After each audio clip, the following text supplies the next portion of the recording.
Hi everyone, I'm Chip. Hey, I'm Steve. How you doing? And this is Chip's Garage. And what we're going to do is take you for an overview of the garage today, and we're going to talk about some things we're going to do in the future, some of the videos, that kind of stuff, and hopefully get you guys plugged in and excited about what we're doing. Right. So come on in. Got everything from an old Stingray bike to a pedal car collection, and one of our videos in the future will actually tell you about pedal cars and the values of them and what's going on. Just an interesting thing about the garage. Now, how many back then had a bike like this? Look at that slick. Remember that back then when you were a kid? This was the bike of everybody's dream. The banana seat. The banana seat. Oh, the banana seat. The high rise. High rise. Yeah, handlebars. Stingray. I mean, come on. You can't get a better name than Stingray. No doubt about it. Over here are some of my accomplishments with some of the cars and things we did. Some track championships on TV, that kind of stuff. And we'll get into videos about those as well. And we'll talk in detail about what it takes to drag race, what it takes to be part of car shows. We're just going to do videos on you name detailing. We're going to show about trailers, how to keep your trailer going. You know, just everything that pertains to a garage. That's right. Yeah, and men. And men. And women. And women. Yeah, yeah. So if you're women, if you're into motorsports, hey, we're all for it. Yeah. So we'll do a segment on that. Yeah, so you'll see we're not really leaning towards anything muscle cars or hot rods. We don't care if you own a foreign car, if you own a domestic car, if you're into motorsports, motorcycles, whatever. Right. Yes. We're into it, and we'll be doing videos on it. So come on down. Come on. So here's my office. And just, of course, memorabilia, and I love you. I know all you motorheads love memorabilia, and you'll see a ton of it in here. And again, we'll do even an episode on memorabilia and different things we've all been part of in our life as motorheads. Now, I think everybody can relate to this picture. This is probably the best movie in the world. Right there. My number one movie for sure, no doubt about it. Number one. That Vanishing Point. Vanishing Point. I like a bunch. Any hot rod movie I like, right? Oh yeah, yeah. Bullet. Don't forget Bullet. Bullet was good. Hollywood Nights. Hollywood Nights. What was the one you had me just watch? Oh yeah, old cars when the Hot Rod Gang or whatever. Hot Rod Gang, the Hot Rod Gang. Oh yeah, all that good stuff. Love all the hot They just don't make them like they used to. No, and I've watched them a million times, right? How many times have you watched American Graffiti? Oh, I have the video. I probably wore it out. Yeah. But that's the best. Absolutely. Come on, we'll show you the rest of the garage. Of course, every garage has to have a bathroom, and we ended up doing our bathroom sort of like the winner circle, and you can ascertain what that means on your own. Important notices on the door. And if you look, every garage should have a chemical rack. Chemicals for everything. And this is laid out really nice. So we'll have a segment on chemicals where I'll show you how to put them on a rack. Instead of throwing them in a box and you throw them around and here's my wax and you don't have any wax. This is the way you want to have a garage. At least have a small rack. You can buy these at your local hardware stores or Lowe's or Depot or so. And they're inexpensive, and it's the best way to organize. Absolutely. And that's the key. Be organized. It saves you time and frustration. Also, air and heat. You got to have air and heat. That's the best way to go. When you have air conditioning in the garage, it goes so much better with your attitude. You're not sweating, you're not touching hot tools, and so forth. And you feel more relaxed. That's right. You don't get as frustrated. And as you guys know, we don't want to get frustrated while we're working on cars. Of course, we got a refrigerator over here in the corner. Plenty of rags. And a fridge. You gotta have the fridge. Yeah, you gotta have the fridge for your drinks and cold beverages. You can see real quick some of the vehicles we have in here, and I know a lot of you have different car collections. And we'll be doing videos on different cars and what they're used for, and we'll even get into mechanics and specifics and parts and tools and equipment and all that kind of stuff in the future videos. Also, if you look, Chip has a beautiful floor.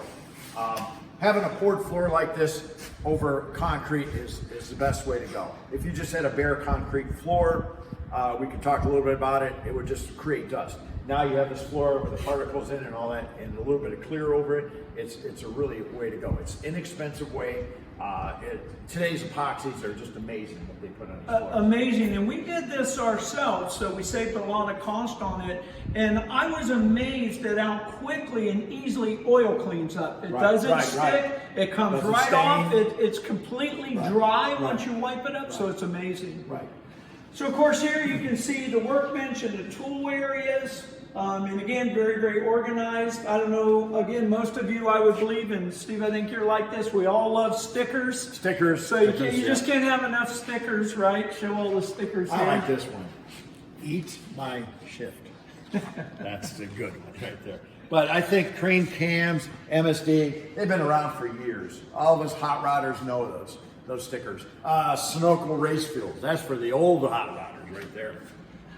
You call old hot rodders, Steve. I have a 55-gallon drum of that fuel outside. All right. So I must be an old hot rodder. Well, I'm going to be siphoning some of that later on, shit, for my cars. So anyway, keep your work area clean and organized, and your tools, if you see, and again, we'll go through this on some videos in the future of how to keep tools clean and organized and use them and how to use some of them. Also, every bay here has a specific purpose. So we'll talk about garage layout, and again in another future video, of why you lay out certain bays certain way. You can see we got air coming down from the ceiling, and so every bay here has a specific purpose. So our tools and our workbenches in front of our lift where we do the majority of our work. You see, I just put this out here right now. That's for a reason. It's just like you don't want to go and trip on it. The reason why we put tools away is that reason. We don't want to trip. We could fall into that prop. We could fall into the box. We could fall into the trash can head first, you know, and then we'd have to call for help. So we want to put everything away. That's why this garage is neat and clean. And like Chip was saying, everything's organized for a reason. We can go through that in a segment too. How to keep a garage clean. That would be part of organizing your tools and your equipment and all your chemicals. Yeah, and safety is always number one. Above everything else we ever talk about, safety, safety, safety. Yes. Whether it's racing, driving, working in a garage, it's about... Loading your trailer, we're going to do on a trailer. Loading a trailer, we all know. You know, about safety, about tires, how to load a trailer, how to maintain a trailer, and so forth. Right. The biggest thing we see on trailers is people on the side of the road because they don't grease their wheel bearings, huh, Chip? That's right. Yeah. That's right. Especially this, in and out of the water. Absolutely. Yeah. Absolutely. Every garage needs some wood blocks. Always have wood blocks. Yeah, we have, here we have lists of what we're working on some specific cars. Very important to, you know, organize and prepare. You're buying parts, also your time. So we always keep a list and we know what we're working on when on any of our vehicles. Now, I don't have one of these, but when Chip looks the other way, it's gonna, I think I'm gonna have it in my garage. You know, but what's nice about it is, it says Craftsman, a couple wrenches. I like this, Chip. I like this one. I do like that one, but this one, look at this. I feel good with this one. Yeah, well, I know, I can't go anywhere, but, you know, hey, I love this Craftsman. It is a nice. It's neat because look at the wrenches. Yeah, no doubt about it. You know, we could always cut these off and use them if we need them. We did do that. You know, look at it, they're nice, thick. Yeah. What do you think? They're standard or metric? Which one? Probably metric in nowadays, right? Yeah, metric. Yeah, you know. All right, coming over, you'll see, again, we're very organized and separated, so our paints and our fluids, our oils, we got right in this area now, very organized.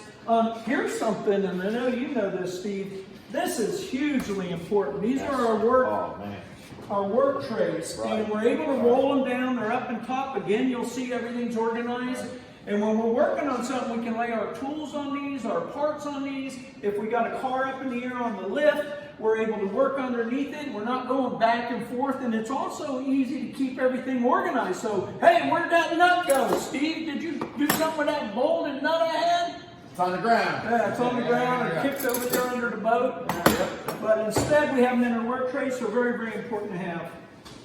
Extremely important. Geez. Guys and girls, Extremely important. When you put this on, is it okay, Chip, to put this on your finger? Sure. It's all nice and clean. As you see, this beautiful GTX, it's magnetized. It won't go anywhere. And see, I have a belt buckle there. That's horrible on paints, right there. Horrible. Horrible. So, you know, I usually don't have one, but, you know, I lose a little weight there and working in the garage, so I had to put that on there, you know. So, we have this here for a reason. So, we bend over a car, and we don't dent it. We don't push something in, scratch the paint.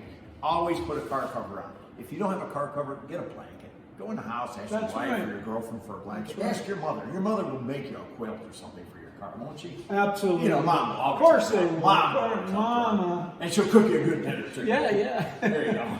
Make you eat while you're looking at it. Yeah. We're going to give you a quick tease here.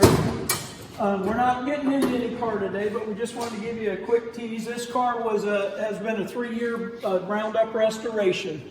So you can sort of see what we're doing here, what's going on. So 440 4-speed Magnum, Dana car. So bought it from the original owner with 89,000 miles. So we'll get into this car later on down the line. Parts cleaner, always important to have. Really important about this, and Steve, I know you'll talk about this a little bit more in depth, is we use a environmentally friendly cleaning fluid in here. Right. And go ahead. Yes, that's very important because, you know, we want to save the environment for, you know, our younger audience. Yeah, our future motorheads. We don't want the old oil because back in my day, my mom used to yell at me. There was oil spots in the yard from my motorcycles and my cars, right? Well, you know, oil came out of the ground. Why not put it back into the ground? But that doesn't work that way anymore. You know? So we want to keep it. It'd be good if it did. What's that? It'd be good if it did. Yeah, it'd be good if it did. We just pour it right back in, recycle it, and come back around. Some of you guys, I'm sure a lot of you will remember the stuff I used to use in a parts cleaner to burn your skin right off. Right, oh yeah, oh my God. We never wore gloves. Just our hands would be red. And we survived though. Oh, we survived. We survived, amazingly enough. Oh, gotta have a drill press. Yeah, oh, absolutely. An Need a absolute drill must.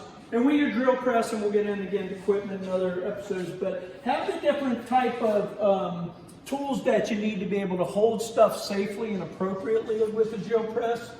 Very, very important. Over here, again, you'll see how organized we are. We've got our bolts and nuts.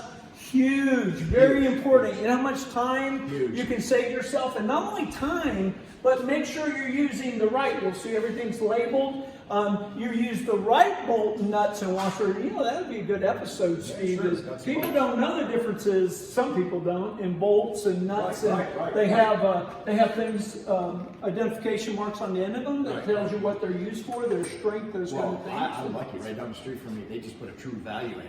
And there's a row a mile long of metric, standard, stainless. I'm in heaven for that place. It's right down the street from me. There you go. I love it. Since I did this, it's changed my world. Oh, yes.